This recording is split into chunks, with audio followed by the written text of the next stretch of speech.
السلام علیکم ناظرین، میں ہوں ایڈوکیٹ غلام یاسر خان لکھاری۔ آپ دیکھ رہے ہیں یوٹیوب چینل۔ آج ہمارا ٹاپک ایک مختصر سبق قصہ یا سٹوری کی صورت میں ہے۔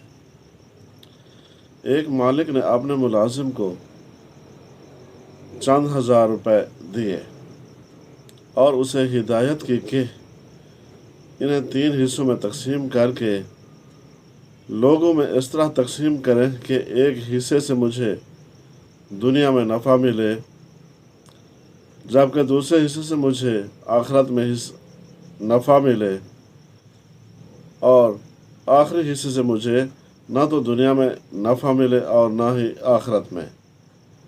ملازم نے جی ہاں کہا اور پیسے لے کر چلا گیا۔ 1 گھنٹہ کے بعد جو ہی ملازم واپس آیا تو مالک نے اس سے پوچھا کہ آپ نے میرا کہا مانا؟ ملازم نے کہا جی سر، جی ہاں میں نے کام کر دیا ہے جس طرح آپ نے بتلایا۔ مالک نے وضاحت پوچھی تو اس نے بتلایا، ایک حصہ میں نے وہاں خرچ کیا جس سے آپ کو دنیا میں نفع ملے گا، اور نفع کے ساتھ ساتھ دعائیں بھی ملیں گی۔ ایک حصہ میں نے وہاں خرچ کیا جہاں سے آپ کو آنے والی زندگی میں آخرت میں حصہ ملے گا، نفع ملے گا۔ اس طرح ایک آخری حصہ رقم میں نے وہاں خرچ کی جیسے نہ تو اس دنیا میں آپ کو نفع ملے گا اور نہ ہی آخرت میں۔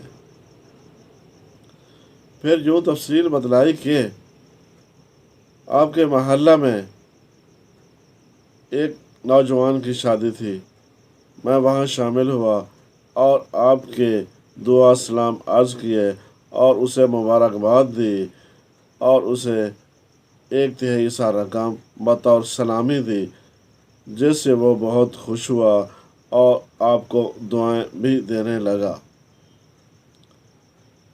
کل جب مالک کے بیٹے یا بیٹی کی شادی ہوگی تو وہ شامل ہو کر اتنی رقم ہی دے گا یا اس سے زیادہ رقم بھی دے گا اور دعائیں بھی اس سے زیادہ کرے گا۔ اب دوسرا حصہ جو رقم تھی وہ شادی میں موجود بچوں میں تقسیم کر دی جو کہ غریب غربا کے بچے تھے۔ اس دنیا میں تو آپ کو نفع نہیں ملے گا، آخرت میں ضرور ملے گا ان کی دعاؤں سے۔ اب آتے ہیں تیسرا حصہ رقم، جیسے نہ تو دنیا میں آپ کو نفع ملنا تھا اور نہ ہی آخرت میں۔ اس ملازم نے سوچ سمجھ کر یہ رقم شادی میں موجود ڈھول بجانے والے بینڈ باجا بجانے والوں پر لوٹا دی، جس سے نہ تو اس دنیا میں نفع ملنا تھا اور نہ ہی آخرت میں۔